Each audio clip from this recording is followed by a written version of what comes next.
এখানে তো ধরো এক ছোটোখাটো ওই যুদ্ধ হতে পারে আমেরিকার সঙ্গে ইন্ডিয়ার, তার জন্য এনেছে বলে। ওয়েস্ট বেঙ্গল ভোটের আগে অনুব্রত বলছেন যেন আমেরিকার সাথে যুদ্ধ হচ্ছে। টিএমসি ইঙ্গিত দিচ্ছে যে সেন্ট্রাল শুধু শো অফ করছে, বাংলায় কোনো ভয় নেই।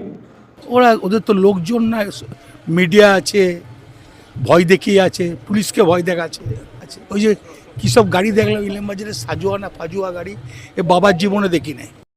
এই ভোটে প্রাণহানির ঘটনা বা টেরোরিজম রুখতে এবার সিআরপিএফ মোতায়েন করেছেন মহিন্দ্রা মার্কসম্যান, ভারতের তৈরি light bullet proof vehicle.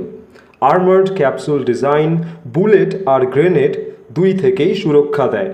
Roof mounted machine gun plus side firing ports, যে কোনো হুমকির বিরুদ্ধে সঙ্গে সঙ্গে অ্যাকশন।